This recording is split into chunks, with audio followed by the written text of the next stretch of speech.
Hey everybody, welcome to Dad Talk today. We got a very special guest with us today, Mr. Joshua Philipp from the Epoch Times. Real pleasure being here. Thanks for having me. Yes. So Josh, we've got to talk to you a few times about what's going on in the father's rights community. Tell us a little bit about how you're familiar with everything that's going on. Well, you know, part of my work, of course, I think everyone's seen what I do on China, talk about Chinese subversion in the United States, but a lot of my work too is talking about communist subversion, because part of my research into what the CCP is doing here in the US led me to go back and look at the history, which brought up the whole issue of ideological subversion, what the Soviets were doing back to the Frankfurt School, back to movements even before that. And when you get into it, a big part of it is destruction of the family. Absolutely. Yep. I mean, do you see that in many other countries? People think this is just like a United States issue. This has been going on since, like, you could argue at least the time of Marx, you know, mid-1800s, but really even before that, going back to late 1700s. You know, this goes back to the Enlightenment, the idea that you could remake mankind, destroy everything that previously existed, create a new man, and that would be like the, you know, the future society remade through this whole, you know, whole French Enlightenment type mindset. You know, going back to, for example, the French Revolution. And really, a lot of people don't understand Marxism. They get into it. You go and read the Communist Manifesto. It says right there, right? Communism abolishes eternal truths. Right? What is eternal truth, right? And then it says communism abolishes all religion and all morality. If you get into books like The Holy Family and other ones, they talk about destroying the family. This is one of the main goals of communism. And why do they do this? Well, it's based on this whole, I mean, really, we can get into the details of it, based on this whole idea. The goal of communism is not an economic goal. The debate ended on economics because they couldn't win debates on economics. That's just where that's where the argument is. If you go back and read Ludwig von Mises in his book Socialism, for example, he talks about this. Communism was always about metaphysics and ontology. It's more like a belief. And here's what it was based in. If you go and read Marx and Hegel and Engels and so on, you get into Hegelianism and Hegelian dialectic. I don't want to sound too complicated, but you know, this is what Marx pulled his stuff from. Hegelian dialectic was one of the main metaphysical theories in Europe at the time of Marx. And one of the main theories is the idea of the negation of the negation. And you hear me out, right? I know it sounds all mystical and stuff like that, but I mean, Marx even criticized him on this too, right? But negation of negation is this.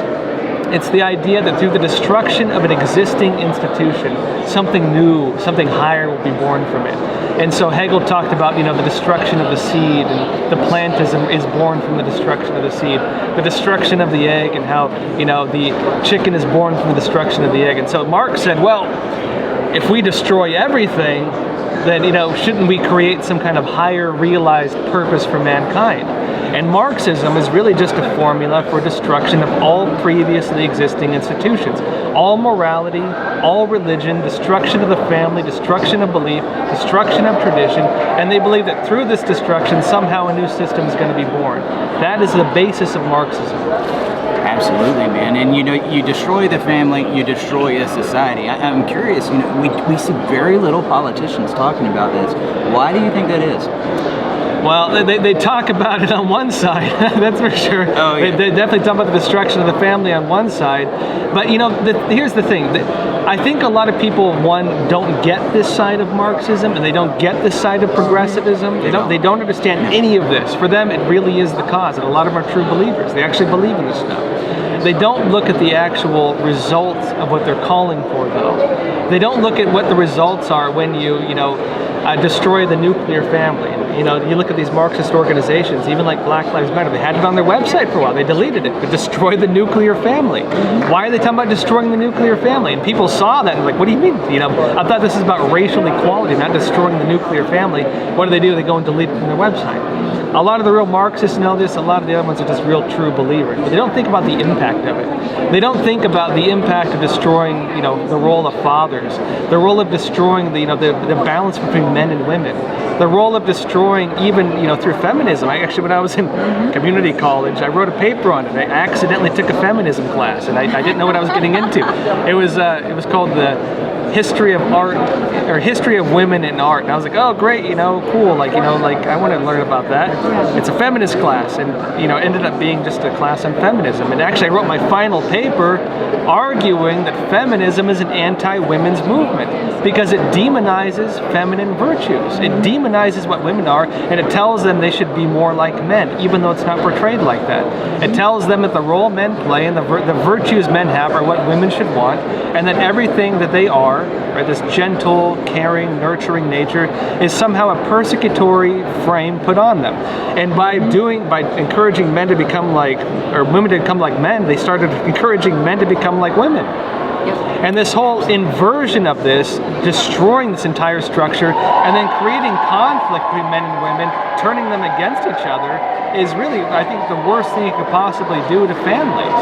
And you're exactly right, because there's, women who bought into this feminist model, and they, didn't get married, they didn't have children. Now these women in their 40s and 50s, and they're saying, I'm unhappy. I was lied to. So, feminism is a huge lie that was sold to women, like, this is how to be happy. And you go back in time before the toxic feminism came through. Women were happy, children were healthy, marriages did remain intact. So you're exactly right. Well, and I think people have been kind of portrayed with this real warped image of what happiness is and what life is. You don't need to, become a best-selling author, become a lawyer, make a whole bunch of money to be happy, right? Happiness doesn't come from that. I've seen plenty of extremely wealthy, miserable people, right? Actually in a lot of cultures, Japan, ancient China, a lot of your happiness was measured by how many people you had in your household. Having your mother and your father and your kids and your aunts and uncles, and having this big family and the warmth that comes from that.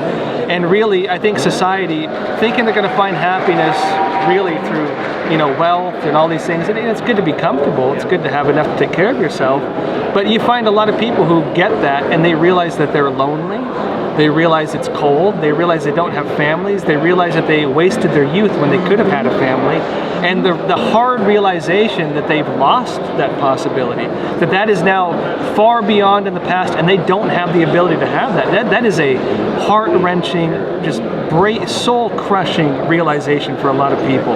And really, I think these whole movements have really sold people false happiness. And not only sold them that, but really destroyed, and are trying to destroy even further, all of these institutions. How do you think identity politics has played into this?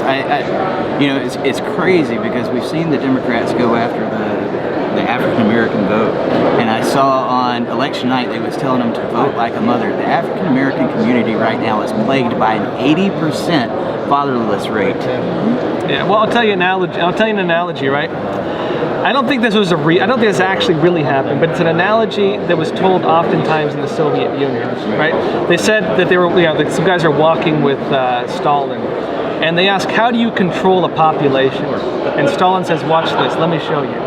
There's a chicken on the ground. He reaches down, grabs the chicken, rips out every one of its feathers, puts it back down, and hands it a handful of grain. And he says, from here on out, this chicken will depend on me for everything it needs. There you create dependency, and by creating dependency, you create slaves. You make slaves to the system. And that's exactly what they're doing with these types of policies. They are eliminating the foundations that allow for independence. They're eliminating the foundations that allow for people to take care of themselves, to take care of their families, to take care of others. By eliminating these things, they create a dependent population that needs big government and that depends on big government for every bit of their wealth, every bit of their happiness, every bit of their comfort.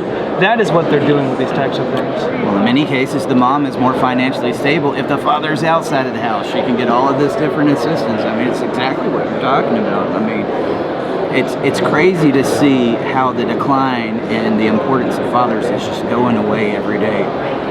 Tell us about some of the importance of fathers in your eyes, Josh, and what a father provides to his children.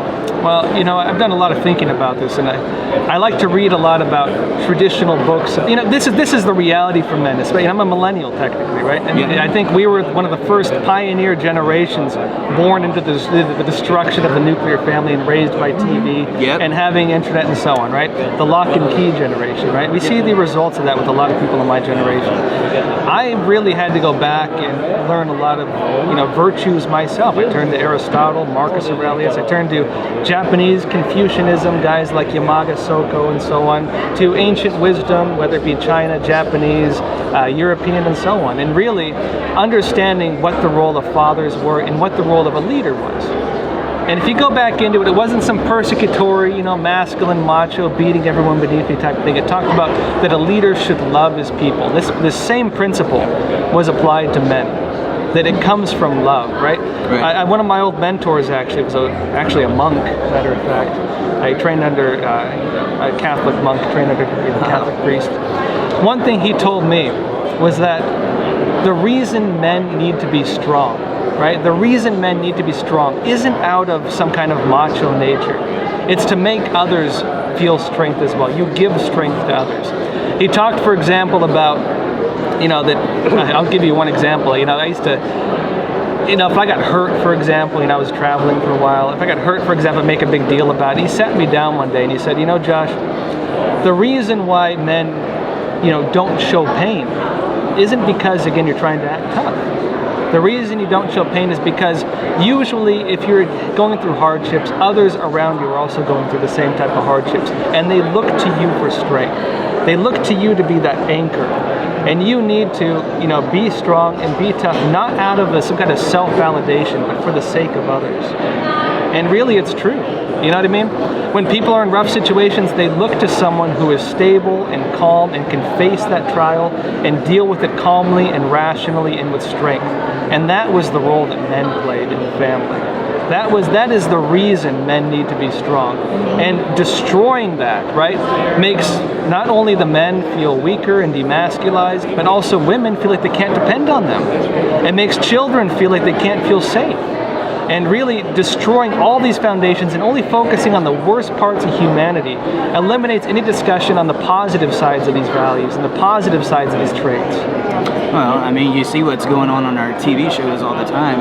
The image of dad is just this bumbling idiot that doesn't know what he's doing, and they give out this myth of toxic masculinity. We are suffering from a severe case of lack of masculinity. Yes, we are. And I'll say too, I think there's a public misconception that these judges are as well versed in the importance of fathers as you are, and that the legislators look at what's best for the families when they're enacting policies and laws, and that's simply not the case. A lot of our judges, there's no training whatsoever, so they come up with their public school ideology or their own perspectives, and they're on the bench making those decisions every single day, taking dads out of the picture. So how do you think that we can address these judges or the legislators when they're enacting these laws that affect all of us? Well, this is the problem I see with society, is that people act based on the education they have. And if they don't have acts, even myself trying to research this stuff, it's not easy. Right. I've had to go back, reading books hundreds of years old to try to learn what men lost. Yep. And school's not going to teach you it. A lot of mentors even are not going to teach you it. It's really hard to find these types of things. When it comes to virtues and male virtues, I think Jordan Peterson is one of the few guys who's really talked about this on the public stage. And watching some of his stuff, I was like, maybe I'll go study Carl Jung and stuff and see what he had to say as well. And actually dig into it. He talks about some of the same stuff. The problem with masculinity isn't real masculinity. It's what they call boy nature. It's little boys trying to act like men, but and you can't beat them up for it either. They've never had anyone to teach them otherwise. It's boy nature, this self-centered masculinity. Masculinity, being a man, and really being a woman too. It's not about selfishness, it's about caring for others. Women have their own way of caring for others, men have their own way of caring for others, and really trying to perfect these qualities within ourselves is part of the human experience. You know what I mean? Part of that human experience of becoming a better person is learning to be more caring, right? And using the virtues you're given to demonstrate that, and people feel it, you know what I mean? Absolutely. I tell you what, Josh, thank you so much, man. I love watching your stuff. You've done some of the best documentaries I've ever watched in my life. I mean, I aspire to be more like this guy. He is so spot on, and I loved your take on that. Could you tell everybody where they could find your shows? So you can go to Crossroads with Joshua Philipp on YouTube, and also I'm on the Epoch Times website. That's the Epoch Times, TheEpochTimes.com. And I'd like to say thank you also for giving us some time and letting us, talk about what's going on in your shows. Yeah, my pleasure. Yeah, real pleasure. Thanks again. All right, guys.